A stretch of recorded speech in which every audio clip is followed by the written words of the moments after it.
அனைவருக்கும் வணக்கம். எனது பெயர் வி அரங்கசிவம். ஸ்ரீ காகபுஜண்ட ஜோதிட ஆராய்ச்சி நிலையத்தின் ஜோதிட நான். சனி பெயர்ச்சி, ராகு கேது பெயர்ச்சி மற்றும் குரு பெயர்ச்சி இந்த 2025ஆம் ஆண்டு 3 கிரகங்களின் பெயர்ச்சி நடக்க உள்ளது. அது சார்ந்த 12 லக்கணத்துக்கும் உண்டான பலன்களை விரிவாக காண்போம். சிம்ம லக்கணம். சிம்ம லக்கணத்தை பொறுத்த வரைக்கும் இந்த ராகு கேது சனி குரு பெயர்ச்சியை பார்ப்போம். 2025 சிம்ம லக்கணத்துக்கு குரு யோகாதிபதி, 5ஆம் இடத்துக்கும் அவரே அதிபதி, அதே போல் 8ஆம் இடத்துக்கும் அவரே அதிபதி. அவர் சிம்ம லக்கணத்துக்கு 11ஆம் இடத்துக்கு வர்றார், மிதுனத்துக்கு. அப்ப 11ஆம் இடம்ங்கிறது நிறைய லாபத்தை கொடுத்துருவார் சிம்ம லக்கணத்துக்கு இந்த 2.5 வருஷத்துக்கும் குரு பகவான். அதே போல் சிம்ம லக்கணத்திலே கேது 7ல் ராகு இருக்கு. அப்படிங்கிற பொழுது திருமண விஷயங்கள் கொஞ்சம் தள்ளி போகும். சிம்ம லக்கணத்தை பொறுத்த வரைக்கும் லக்கணத்துல கேது இருக்கிற ராகு இருக்கனால திருமணம் விஷயத்தை தள்ளி போடும். ஏற்கனவே திருமணம் ஆகியிருந்தா அந்த கணவன் மனைவிக்குள்ள சிறு சிறு வாக்குவாதத்தை உண்டாக்கும். பயப்பட வேண்டாம், பெரிய லெவலில் கொண்டு போயிடாது, விட்டு கொடுத்து போகணும். அதே போல் சனி சிம்ம லக்கணத்துக்கு நன்மையை செய்யக்கூடியவர் கிடையாது. ஏன்னா சூரியனுக்கு சனி பகை. சனி சிம்ம லக்கணத்துக்கு 8ஆம் இடத்துல போய் 3ஆம் பார்வையா 10ஆம் இடத்தை பார்ப்பார். அப்ப 8ஆம் இடம்ங்கிறது அடிபடுறது, இந்த மாதிரி விஷயங்கள், ஆக்சிடென்ட், இந்த மாதிரி விஷயங்கள். அப்ப வண்டி வாகனத்துல கவனமா போகணும். 8ல இருந்து 10 பார்க்கிறார். 10ஆம் இடம்ங்கிறது தொழில். அப்ப தொழில் கொஞ்சம் அடிபடும். அதே போல சிம்ம லக்கணத்துக்கு 7ஆம் பார்வையா சனி 2ஆம் இடத்தை பார்ப்பார். திரும்ப குடும்பம், வாக்கு, தனத்தை தான் பார்க்கிறாரு. அதே மாதிரி 10ஆம் பார்வையா சிம்ம லக்கணத்துக்கு 5ஆம் இடத்தை பார்ப்பார். அப்ப குழந்தை விஷயத்திலையும் கொஞ்சம் தள்ளி போகும். அப்ப இந்த 3 பெயர்ச்சி இந்த 2.5 வருஷத்துக்கு சிம்ம லக்கணத்துக்கு ரொம்ப ஒரு பிரச்சனையை கொடுக்கும். நம்ம சொல்றது இப்ப பொது பலன். ஒவ்வொரு சிம்ம லக்கணத்துக்கு என்ன தசா புத்தி நடக்குது, அவங்க பிறக்கும் பொழுது கிரகங்கள் எப்படி அமர்ந்திருக்கு அப்படிங்கிறத பார்த்துட்டு தனியா அவங்கவுங்க பார்த்துக்கலாம். இருந்தாலும் பொதுவா சிம்ம லக்கணத்துக்கு இவ்வளவு விஷயங்கள் கெட்டதா நடக்கிறதுக்கு என்ன வழிபாடு எடுத்துக்கலாம் அப்படின்னா, சிம்ம லக்கணத்துக்கு முழு யோகாதிபதி செவ்வாய் தான். ஏன்னா 4ஆம் இடத்துக்கும் அவரே அதிபதி, கேந்திராதிபதி, கோணத்துக்கு 9ஆம் இடத்துக்கும் அவரே அதிபதி. அப்ப பழனிமலை முருகன் கோயில்ல வருஷத்துக்கு ஒரு தடவை இல்ல 6 மாசத்துக்கு ஒரு தடவை படி ஏறி போய் ரோப் கார்ல போகாம ஏறி போய் அவரை வழிபட்டுட்டு இறங்கி வர்றது ரொம்ப நல்லது. அதே மாதிரி செவ்வாய் அப்படின்னா ரத்த தானம் செய்யறது நல்லது. சுகர் இருக்கிறவங்க ரத்த தானம் செய்யக்கூடாது. ரத்த தானம் சுகர் இல்லாதவங்க ரத்த தானம் கொடுக்கிறது நல்லது. சுகர் இருக்கிறவங்க என்ன செய்யலாம் அப்படின்னா, முருகனுக்கு துவரம்பருப்புல கீழே பரப்பி 2 நெய் தீபம் செவ்வாய்க்கிழமை ஏத்திக்கிட்டு வர அவங்க வேண்டுதெல்லாம் பழிக்கும். நான் மேற்கொண்டு சொன்னபடி உள்ள கெடுபலன்கள் எல்லாமே தவிடுபடி ஆயிரும் முருக வழிபாட்டினால சிம்ம லக்கணத்துக்கு.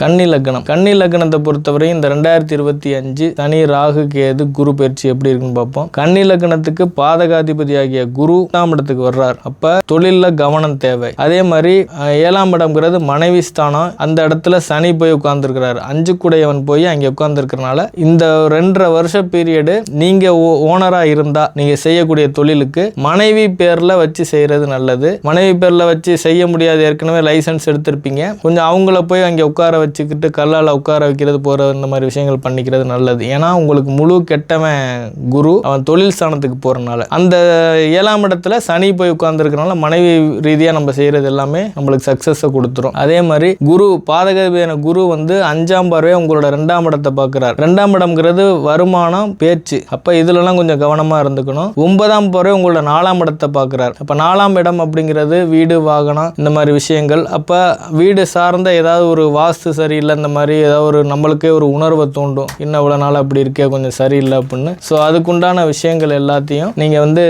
பக்கத்துல உள்ள விநாயகர் கோயில்ல போயிட்டு ஒரு தேங்காய் சிதறுகாயை உடைச்சிக்கிட்டு இருந்தா அந்த வாஸ்து ரீதியான பிரச்சனைகள் எல்லாம் சரியா வந்துடும் கன்னி லக்கணக்காரங்களுக்கு. அதே மாதிரி ராகு கேதுவை பொறுத்த வரைக்கும் ராகு 12லையும் கேது 6ஆம் இடத்துலையும் போய் இருக்கிறனால 6ஆம் இடத்துல ராகு, அதே மாதிரி 12ல கேது இருக்கிறது யோகம் தான் இயற்கையா. ஏன்னா குருவும் பார்க்கிறார். குரு கெட்டவனா இருந்தாலும் குருவோட பார்வை நல்லது கன்னி லக்கணத்துக்கு. அதனால இயற்கையா கன்னி லக்கணக்காரங்க என்ன தெய்வத்தை வழிபாடு பண்ணா இந்த 2.5 வருஷ பீரியட ஓட்டலாம் அப்படின்னா, கன்னி லக்கணத்துக்கு முழு யோகாதிபதி யாருன்னா புதன் வருவார், பிறகு சனி வருவார். அப்ப புதனும் சனியும் சேர்க்கும் பொழுது பெருமாள் கோயில்ல உள்ள பைரவர், பெருமாள் கோயில்ல உள்ள பைரவர்னா தமிழ்நாட்டுல தாடி கொம்புன்னு ஒரு ஊர் இருக்கு. அங்க யோக பைரவர், சொர்ணாகர்ஷண பைரவர்னு ஒரு பைரவர் இருக்கார். அவரை போய் வழிபாடு பண்ணிக்கிறது நல்லது புதன்கிழமை. இதை வழிபாடு பண்ண இவங்களுக்கு இந்த 2.5 வருஷத்துக்கு உண்டான கெடுபலன்கள்லாம் 100% குறையுங்கிறது ஐதீகம்.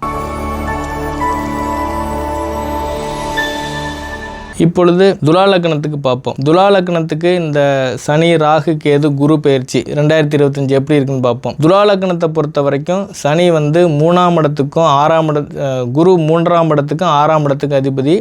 அவர் போய் 9ஆம் இடத்துக்கு போய் உட்கார்ந்துருக்கிறார். 9ஆம் இடம்ங்கிறது பாக்கியஸ்தானம். அந்த 9ஆம் இடத்துல உட்கார்ந்துருக்க குரு 5ஆம் வரை உங்க லக்கணத்தை பார்ப்பார். அப்ப உங்களுக்கு தெரிஞ்சோ தெரியாமலோ குலதெய்வம் இது நாள் வரையும் தெரிஞ்சோ தெரியாமலோ இருக்கக்கூடிய துலாம் லக்கணக்காரங்களுக்கு கனவுலையோ இல்ல யாராவது மூதாதையர்கள் சொல்லியோ அவங்களுக்கு அந்த குலதெய்வ வழிபாடுக்கு உண்டான பல வருஷமா கும்பிடாம இருந்திருப்பீங்க தெரியாம அவங்களுக்கு போய் இப்ப கும்பிடுவாங்க குலதெய்வ வழிபாடு. அதே மாதிரி சனியை பொறுத்தவரையும் துலா லக்கணத்துக்கு 6ஆம் இடத்துக்கு போய் உட்கார்ந்துருக்கிறார். 6ஆம் இடம் அப்படிங்கிறது ஒரு வெற்றி ஸ்தானம் அப்படின்னு சொல்லுவோம் இயற்கையா. 3ஆம் இடத்துக்கு அது 7ஆம் இடமா இருக்கிறனால இயற்கையா வெற்றி ஸ்தானம். அப்ப சனி பகவான் வந்து உங்களுக்கு யோகாதிபதி. துலா லக்னத்துக்கு சுக்கிரனுக்கு சனி நண்பன். அப்ப காலபைரவர் வழிபாடு பண்ணிக்கிறது ரொம்ப நல்லது. அதே மாதிரி ராகு கேதுவை பார்த்தோம்னா துலா லக்னத்துக்கு ராகு 5ஆம் இடத்துக்கு போய் உட்கார்ந்து இருக்கிறார். அதே மாதிரி கேது 11ஆம் இடத்துல. 5, 11 நம்ம கம்பேர் பண்ணும் பொழுது 5ஆம் இடம்ங்கிறது மூத்த குழந்தை. 11ஆம் இடம் அப்படிங்கிறது 2வது திருமணம் இல்லாத உள்ளவங்களுக்கு 2வது திருமணம் நடக்கும். இப்போ மூத்ததாரம் இறந்துருச்சு இல்ல